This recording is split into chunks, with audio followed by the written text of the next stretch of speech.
Good morning, everybody. It's Thursday, April 10th. I'm Tamara Sacharczyk. This is an NBC 10 coffee break. We're going to get you caught up for your day before you started right here with some of our top stories this morning. First, we have to fix me there to make sure that you can actually see my face. All right, there we go. Let's start off with the stock market. Obviously, that's been a big talker lately. U.S. stocks are giving back some of their historic gains from the day before as Wall Street weighs a trade war that has cooled in temperature but is still threatening the economy. So taking a live look at the Dow right now, you can see it's down 922 points. It's fluctuating right now, but we're expecting this downward trend, which we have seen a lot of ups and downs on the stock market this week. So we will continue to follow this and see how it ends after it briefly did go up yesterday. Now we want to bring in Storm Team 10 meteorologist A.J. Mastrangelo. He joins us here with a check of the forecast. A.J., nice and sunny outside today. We had so many days of rain that days like yesterday and today, even though they're a bit cooler, I think I'll take them. Definitely got to take advantage of it. Temperatures a little bit below average, Tammy, for yesterday as well as for today. Let's actually talk about this morning. The clear skies allowing our temperature to fall on down 28 degrees at the airport. That was only 3 degrees off from our record set back in 1997. But temperatures are on the increase with the sunshine this morning. And as we can see, a gorgeous day here over the Providence area. 42 degrees right now at the airport. We do have decent visibility. The humidity's down, a little bit of an east-northeast breeze around 6 miles per hour. You did see a little bit of some cloud cover throughout parts of southern Rhode Island and Massachusetts. There are more clouds off to our west, so expect more of this increasing cloud cover as we continue through the rest of our Thursday. Hourly forecast like this, just north of 50 degrees heading for the afternoon. South wind developing 10-15 miles per hour, so a touch of a breeze latter half of today. Now we continue for the evening into the overnight. We start to see a little bit of some rain snow mix push into the region. These scattered snow flurries continue for early tomorrow morning. Maybe a light coating for some of the higher elevations, but that's melting fairly quickly. Temperatures back up to 50 tomorrow afternoon. Then we're tracking more rain. This is as we head for our Friday night into Saturday. Showers persisting throughout much of the day on Saturday. And eventually we'll actually see these showers spread further off to the east, Cape and the island seeing some rain, even as we continue for Sunday night into early Monday. Do have some warmer stuff for the beginning of next week. Total rainfall, 1 to 2 inches expected, half an inch to an inch here throughout the majority of the region. So gorgeous sunshine to enjoy. Today, Tammy, as we continue over these next few days, though, expecting more in the way of some wet weather. So make sure you're keeping that umbrella handy. Yeah, AJ, we've had this horrible pattern of rain coinciding with every weekend.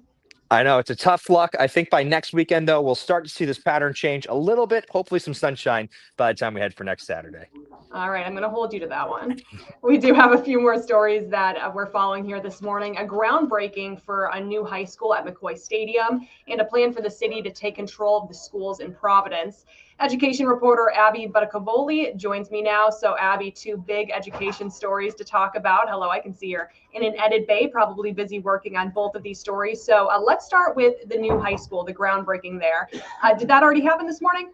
So that is actually happening as we speak right now. The groundbreaking was scheduled for 10 o'clock this morning. The folks involved, Pawtucket Mayor Don Grebian, Governor Dan McKee, House Speaker Joseph Sicarci, Commissioner of Education Angelica Infante Green, and Acting Pawtucket Superintendent Randy Buck, all expected to be in attendance. And right now you're looking at the renderings of what the new Pawtucket High School should look like. This project is estimated to cost around $326 million. It'll create a new 375,000 square foot learning space for more than 2,000 high school students in Pawtucket. So something that the community has definitely been looking forward to over the years. It was dubbed the new unified high school, but school officials say it will now be referred to as the Pawtucket High School going forward. And of course, we know that groundbreaking is currently underway. Abby, a gorgeous design there. You said $326 million.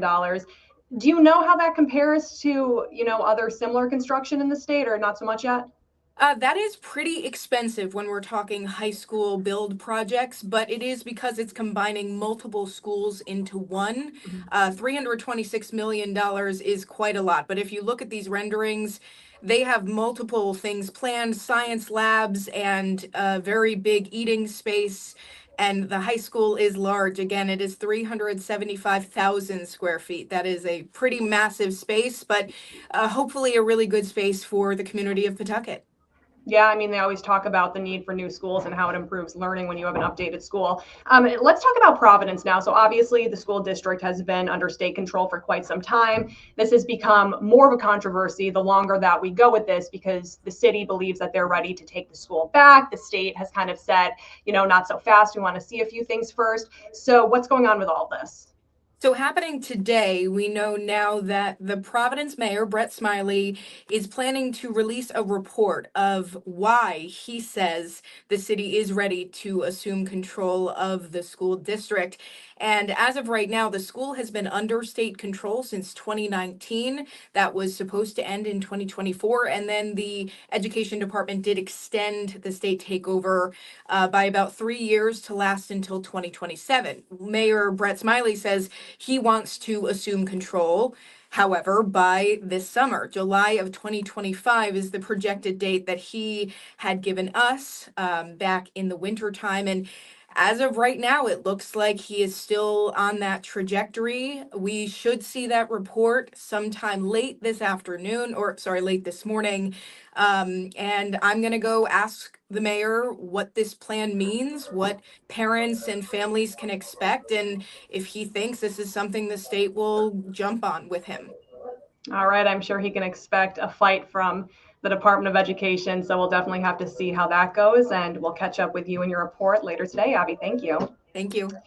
Also this morning, a big story that we're following, it's day 8 and potentially the last day of jury selection for Karen Read's retrial in her murder case. There are 41 potential jurors at the courthouse today. The Supreme Court will not stop the retrial of Karen Read from getting underway. While her trial will continue, the Supreme Court will consider Read's request to have 2 of her charges dropped later this month.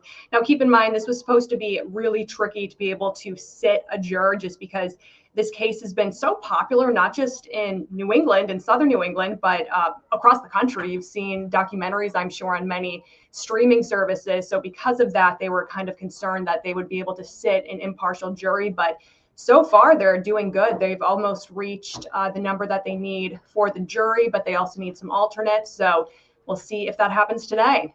All right, in other news, search and rescue operations continue in Santo Domingo after the roof collapsed at a nightclub. Among the 184 lives lost includes Providence restaurateur Fray Luis Rosario. Federal Hill Commerce Association President Rick Simone remembers Rosario for his successful restaurants on the Hill. Both restaurants are still open at this time. What caused the roof to collapse is under investigation. The 75th annual Rhode Island Home Show kicks off at the Rhode Island Convention Center. This is always a really fun event that happens every year. One of the biggest talkers of the show includes a new look to help tackle the housing crisis. It's called the accessory dwelling unit. Here's a look at it right here. It looks like a little apartment there, right? While this ADU is off the market, somebody already purchased it. You can still tour it during the show that runs through Sunday, and this is one of the ways that the state was hoping to combat the housing crisis by having these on properties, kind of allowing your parents or potentially in-laws to live with you while not being in your house directly. Finally, a new study suggests having a cat or a dog could improve your well-being as much as being married or even meeting up regularly with friends and family. If you have a pet, you probably already know and believe this to be true, right? Because they can be such a comfort. The research was published last week in the journal Social Indicators Research. It also found that having a pet could help with life satisfaction as much as having money. So take that into consideration right there. One of the paper's co-authors says if the pet improves life satisfaction as much as the study says it does, policymakers should make it easier for people to own them. So that may include removing barriers. Of course, a lot of apartment buildings, things like that, do not allow dogs. All right, well, that does it for us on Coffee Break. Hopefully you're all caught up for your morning with all of your news and you're ready to head off to work and have a great day. If you want news and weather updates throughout the day, as we mentioned, we're following several stories. The Karen Read retrial, sitting a jury in that case, and what Abby was talking about with various school things in Providence and the groundbreaking of the new high school in Pawtucket. So make sure to follow along with that on our website, turnto10.com. We'll also have all of this on our NBC 10 YouTube page. All you have to do is search NBC 10 WJR, and we'll be back here on TV for NBC 10 News at noon. All right, thanks for joining us, everyone. Have a good day. Bye.